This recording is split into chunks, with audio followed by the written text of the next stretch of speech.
Galera, então chegou a hora da verdade. Quanto foi gasto para nós atualizarmos aí a EasyTread X4? Foi muito? Foi pouco? Faria alguma coisa de diferente? Não faria? Vocês vão ficar sabendo no vídeo de hoje. Bom, pessoal, então vamos começar aqui com uma visão geral, né, da nossa impressora, o que a gente fez até agora, os porquês, né, do que a gente fez, por que a gente trocou determinadas peças. Então, vamos começar do porquê fazer esses upgrades, né? Então, a impressora agora, ela ficou extremamente mais confiável, vamos dizer assim, do que ela era originalmente, né? Então, se vocês tiverem aí EasyTread, pode deixar nos comentários, né? Mas quantos de vocês aí confiam em deixar a impressora 20 horas, 16 horas, alguma coisa assim imprimindo, né? Sem ter nenhum problema. Essa foi a minha motivação no início para fazer todos os upgrades, né? Então, agora eu posso deixar a impressora trabalhando aí 20 horas, 16 horas seguidas sem absolutamente nenhum problema, sem nenhuma preocupação dos motores de passo pararem, né, e tal. Então, a primeira coisa é os motorzinhos originais aqui da impressora, vamos falar assim, foram feitos por uma impressora de hobby, né? Então, impressões aí de 3 horas, alguma coisa assim, em pequena escala, né? Então, peças bem pequenas, né? E por aí vai. Então, se você quer deixar a impressora imprimindo por, sei lá, 24 horas, 20 horas, imprimindo coisas bem grandes, então a troca aqui dos motores de passo é uma coisa que você tem que fazer. Então esses motores aqui, a confiabilidade deles é muito pequena. Eles começam a estalar, eles começam a parar de funcionar direito, né? Você tem aqueles layer shifts, então eles superaquecem, então tem alguns problemas aqui que são relacionados com esses motorzinhos, então realmente recomendo muito trocar pelos motores de passo aqui, pelos NEMA, né? Que são motores mais confiáveis, enfim. Vocês estão acostumados a ver a impressora sempre de frente, né?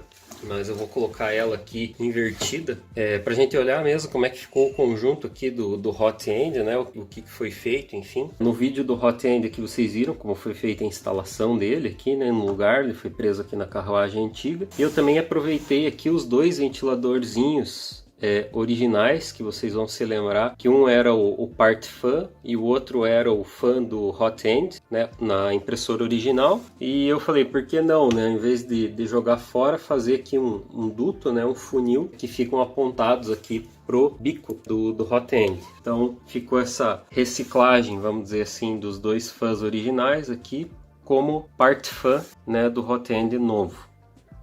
E eu também fiz aqui um outro, vamos dizer assim, upgrade, na verdade é um suporte adicional aqui, que é basicamente essa barra roscada aqui para dar uma suportação adicional aqui no frame da impressora. Então, vocês que têm uma EasyTread aí sabem, né, que ela é bem molenga, vamos dizer assim, né? Ela não tem uma estrutura muito rígida. Então, essa barra aqui, ela deu uma rigidez absurda assim, para a impressora. Então, aqui eu não consigo mais entortar ela, digamos assim, pegando aqui por cima. Ó. Ela simplesmente ficou totalmente rígida, pelo menos nesse eixo aqui, só para fazer uma comparação, né? Aqui vocês podem ver, ó, como ela é bem mole, vamos dizer assim, né? Que ela não tem nenhum suporte, mas desse jeito aqui agora, como ela ficou extremamente rígida, né? Ela chega a mexer aqui o pé quando eu ergo para um lado para o outro, ficou bem rígida mesmo. E o porquê de fazer isso, né? Eu vou mostrar para vocês porquê com essa peça aqui, tá? Não sei se vocês vão conseguir ver pelo vídeo, mas eu vou colocar um esquadro do lado dela para vocês verem qual é o problema. Então, vou dar um exemplo aqui para vocês, né? Era uma peça aqui que era para ser perfeitamente quadrada, vamos dizer assim, e a impressora ela estava imprimindo as coisas como se fosse um paralelogramo. Então, depois eu posso colocar uma imagem exemplificando melhor, né? Mas vou mostrar aqui fisicamente contra um esquadro, né? Que em teoria é perfeitamente quadrado, vamos dizer assim. E se a gente olhar bem próximo aqui, vocês vão ver que lá embaixo, né? O esquadro está tocando a peça. Mas aqui em cima, né, ele está 1 milímetro mais ou menos fora, vamos dizer assim. Então a peça ela estava subindo inclinada para o lado, né, naquele eixo que eu coloquei o reforço. Então eu coloquei o reforço justamente para evitar esse tipo de problema, né, para que a peça, para que os eixos eles fiquem totalmente perpendiculares ali entre um e outro. Então a gente sempre está muito preocupado assim com o que a impressora pode fazer eletronicamente, vamos dizer assim, mas uma coisa que a gente peca é não garantir que a impressora está mecanicamente, vamos dizer assim, pronta para imprimir todas as peças, né? Que ela está com todos os eixos um perpendicular ao outro, enfim, que ela está no esquadro, né? Como o pessoal gosta de falar. Mas aqui é mais uma customização, assim, então não vou colocar esse tipo de upgrade aqui na nossa lista de valores, né? Porque isso aqui é mais uma customização do que eu fiz do que uma coisa que realmente é necessário, né, de se fazer. Enfim, se você for imprimir peças mecânicas, obviamente que você vai precisar fazer esse tipo de coisa. Mas para peças bonequinhos, né, figuras assim, a gente não precisa ter essa precisão super boa, né? E para fazer essa adaptação ali foi bem simples, então a gente tem esse topo aqui da impressora, né? Originalmente ele estava ali no topo, né? Aqui dentro vai um rolamento, que seria esse aqui, né? Então esse rolamentinho, ele vai aqui dentro, né? Do topo ali da impressora, a correia corre por aqui. E basicamente o que eu fiz foi mudar, imprimir, né? Alguma coisa parecida, que tivesse praticamente as mesmas dimensões, só que colocando aqui outra polia, né? Na parte interna.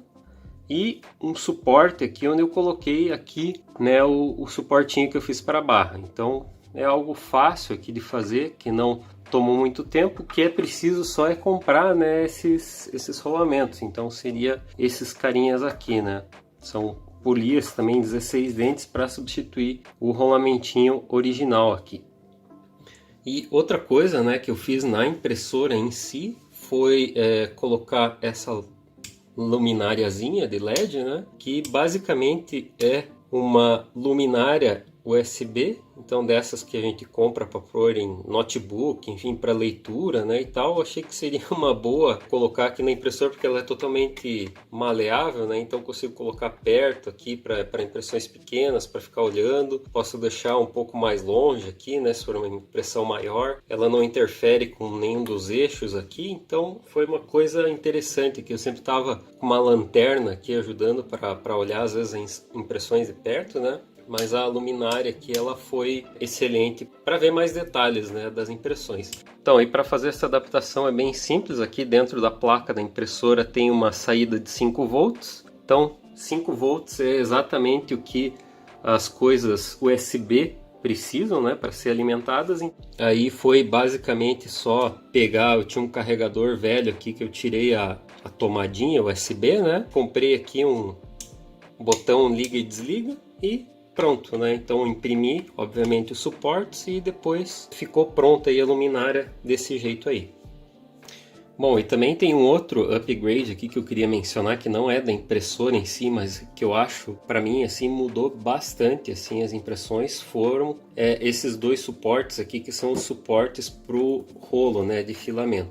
Bom, eu vou deixar o link desses suportes aí na descrição do vídeo, mas são bem simples, né? Então, uma peça impressa e vão 2 rolamentos aqui dentro, onde o rolo de filamento ele corre, vamos dizer, a pista dele são os 2 rolamentos. Então vocês podem ver aqui que ele gira, nossa, bem tranquilamente aqui, sem nenhum tipo de problema, né, com esse suporte. Por que que ele trouxe tanto benefício para minhas impressões? Então, se vocês olharem os primeiros vídeos, eu estava usando um suporte que antes de eu conseguir, né, qualquer outra coisa, era um suporte bem simples. Aqui eu só dobrei um cano de cobre aqui para conseguir colocar o filamento, né?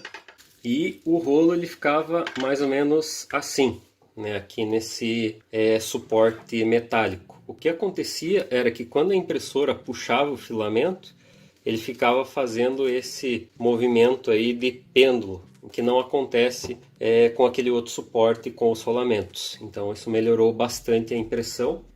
Porque o fato do filamento aqui tá bambo, né? Se eu puxar aqui um pouco vocês vão entender, mas ele fica puxando aqui a impressora, né? A impressora fica fazendo esse movimento junto com o rolamento. Então por isso que afeta, né, a impressão, até mesmo o jeito que você pendura o rolo de filamento.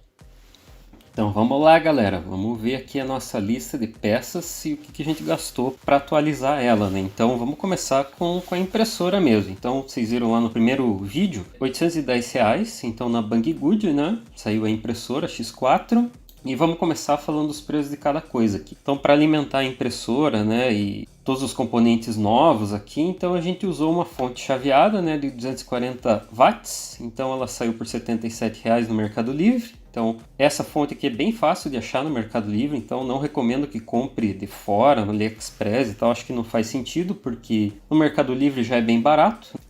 Só para vocês terem uma ideia, só a resistência do Hot End ela consome 40 watts, e a nossa fonte original ela tinha 60 watts, então ela não ia conseguir alimentar toda a impressora, então por isso que a gente precisou trocar, né, para uma fonte um pouco mais robusta. Próxima coisa então são as correias. Então, como a gente faz a troca dos motores, né, a gente precisa de correias às vezes um pouco maiores. Então eu já comprei 5 metros aqui de correias, talvez tenha exagerado um pouco, eu acho que dá para pedir um pouco menos aqui, 2, 3 metros já dá, mas R$ 41,00, certo? 5 metros de correia de 3 milímetros. Para os motores, então, também tem a polia, né? A GT2, então é a polia que vai montado aqui no eixo dos motores, né? Que vai movimentar as carruagens, enfim. Eu comprei 5 peças, não precisa de 5 também, dá para comprar menos, mas eu acho melhor comprar algumas a mais para ter algumas peças aí a mais, né? Caso a gente tenha qualquer problema. Saiu praticamente R$ 50,00 no AliExpress. Depois temos o extrusor, então o Dual Drive eu paguei R$ 71,00 no AliExpress também. Os 3 motores, né, panquecas, então um no extrusor, um no eixo Y, um no eixo X. Tudo, esses preços aqui já estão com frete, tá galera? Então o preço final. Então R$ 191,00 saíram os 3 motores. O Hot End sozinho, né? Mais o tubo de PTFE aqui para fazer o setup e o bolding, ele saiu por R$ 122,00. Então esse Hot End aqui ele é o original, né, da E3D. Mas se você focar num clone aqui, talvez funcione igual e vai sair mais barato. Então se você quiser comprar um clone também não teria problema, sairia mais barato. Uma das últimas coisas aqui foi o motor, então do eixo Z. Eu precisei de um motor um pouco mais robusto, né? Esse veio da Banggood sozinho, então R$ 62,00. E tem as coisas adicionais aqui que a gente precisa considerar, né? Então parafuso, porca, o filamento que a gente vai usar para imprimir todas as peças, né? Porque a gente precisa pagar o filamento, né? Para imprimir as coisas. Enfim, tempo de impressão, o teu tempo mesmo, né? Que você vai gastar para fazer essas coisas. Eu coloquei aqui R$ 50,00, vai um preço simbólico. Bom, então aqui a gente vê que todos os componentes, né, que a gente usou para atualizar a impressora ficaram na faixa aí de uns R$ 600,00, alguma coisa assim. E a impressora mais R$ 600,00, então ficou praticamente R$ 1.500 para a gente fazer todas as atualizações, né, e sair com a impressora do jeito que ela ficou agora. Bom galera, mas aqui então antes de fechar o vídeo, para a gente finalizar ele, eu queria só mostrar para vocês então mais algumas comparaçõezinhas, né? Então se vocês lembrarem lá do primeiro vídeo, né, onde eu fiz o review da impressora, vocês vão lembrar desse barquinho aqui. Ficou bem, vou dizer assim, vou dizer ruim, mas ficou aceitável, né, na impressora como ela era originalmente. Né, tinha alguns probleminhas lá que eu mencionei no vídeo, né? E só para vocês terem uma ideia, aqui eu tenho um barquinho que infelizmente o bench aqui ele descolou da cama. Eu não vou imprimir outro, né? Eu vou usar ele assim mesmo, só para mostrar para vocês, né, a diferença de qualidade aqui. Eu acho que vai dar para vocês perceberem. Então vou colocar aqui um do lado do outro, para vocês terem uma ideia, tá? Da diferença aí de qualidade. E aqui mais uma coisa, né, pessoal? Então esse bench ele foi impresso na impressora original, né, a 40 milímetros por segundo, né, todas as limitações dela, bem devagarzinho. Demorou umas 4 horas aqui para imprimir, né, esse bench. Já esse outro aqui que eu imprimi agora há pouco, né, uma pena que ele não ficou completo aqui, mas acho que já dá para ter uma ideia. Eu consegui imprimir ele a 100 milímetros por segundo.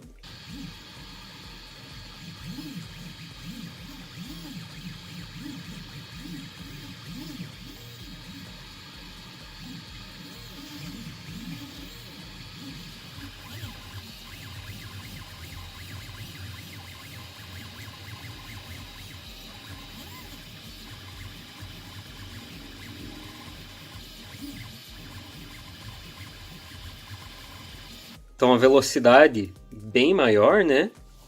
E ficou com uma qualidade assim excelente. Se eu imprimir mais devagar, nossa, vai ficar com uma qualidade perfeita, tá pessoal? Então Só para vocês terem uma ideia aqui, né, da diferença entre um e outro. Então, não só uma melhora na qualidade da impressão, né, galera, mas também uma melhora no tempo. Então, dá para você imprimir as coisas mais rápido. Óbvio que você não vai conseguir imprimir com uma velocidade absurda, né, porque a impressora ela não é rígida o suficiente, né, ela tem um eixo só vertical. Então a gente não consegue imprimir muito rápido mesmo, mas a rapidez ela não é um forte da impressão 3D, né? Então se a gente tiver paciência e fizer esses upgrades aí, a impressora ela acaba ficando realmente excelente. Então beleza, pessoal, agora que a gente tem os valores aí que nós gastamos, né, para atualizar a impressora, a gente pode fazer aqui algumas considerações. Então, assim, vale a pena fazer esses upgrades na EasyThread? Cara, eu diria que com certeza. Se você tem essa impressora, os motores de passo aqui, o hot end, eles têm uma confiabilidade, nossa, infinitamente superior aos componentes originais da impressora.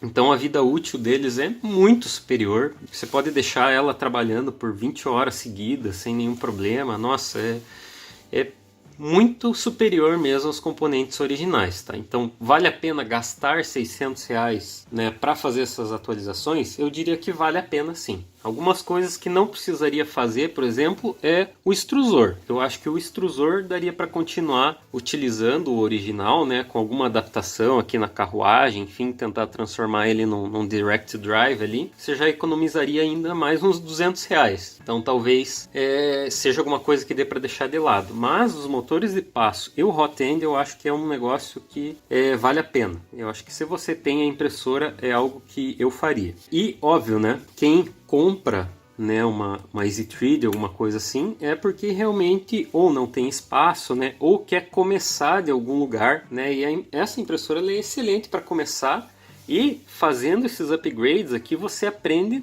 muita coisa sobre impressora, sobre impressão 3D mesmo, né. É realmente um laboratório aqui para você testar coisas diferentes, né? Testar motor diferente, testar impressões diferentes. Bom, então é isso. Se você já tem a impressora, né, então eu recomendo que você faça, porque a qualidade fica muito superior. Qualidade, tempo de impressão, tudo isso melhora muito, né? Agora outra pergunta é, vale a pena eu comprar a impressora só para fazer esses upgrades? Eu diria que não. Vocês viram o custo para fazer todas essas atualizações e no total nós gastamos ali praticamente R$1.500. Então existem diversas outras opções melhores, né, no mercado. Pelos mesmos R$1.500 você acaba até chegando perto de impressoras muito superiores, né, por esse valor. Então eu não recomendo comprar essa impressora, né, a X4 aqui no caso, só para fazer essas atualizações. Eu acho que não faz sentido. Eu acho que tem coisas melhores já disponíveis, né,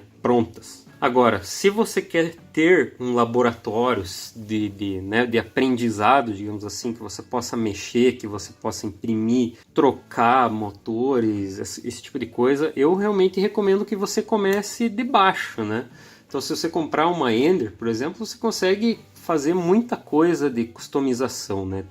Você pode imprimir uma gaveta, você pode imprimir um suporte, enfim, uma alça para colocar na impressora, esse tipo de coisa. Mas a gente não está falando de upgrades mecânicos, né? Aqui você vai aprender realmente como a impressora funciona. Então, trocar as correias, trocar os motores, mexer no firmware, mexer em calibração, tudo esse tipo de coisa. Se você quer ter essa experiência de aprendizado mesmo, eu realmente recomendo começar por baixo. Foi o que eu fiz aqui. Eu queria realmente aprender, né, sobre a impressora, como solucionar problemas, desenhar aqui as peças da própria impressora, né, tudo isso eu consegui fazer com essa impressora. Então, se você é curioso, digamos assim, né, nesse ramo da impressão 3D, eu realmente recomendo então que comece por baixo. Você pode começar com uma impressora mais simples e ir melhorando ela, né, mas cada um vai ter uma opinião. Enfim, agora vocês sabem quanto custou, né, para fazer todas as atualizações, e deixem aí nos comentários o que vocês acharam. Se alguém vai fazer, se foi muito, se foi pouco, se compensaria comprar outra impressora, deixem sua opinião também. Essa é a minha opinião, mas eu queria também ouvir de vocês aí o que vocês acharam. Beleza, pessoal? Então, acho que ficamos por aqui nesse vídeo. Deixem nos comentários, então, a opinião de vocês, e continuamos aí no canal fazendo mais aí coisas na impressora, vamos ver o que mais que a gente consegue fazer, quanto rápido ela consegue imprimir. E se vocês tiverem alguma dúvida, enfim, alguma coisa que vocês queiram que eu imprima aqui, me deixem saber aí pelos comentários que eu vou tentar também responder todos vocês. Beleza, galera? Então se cuidem e um abraço.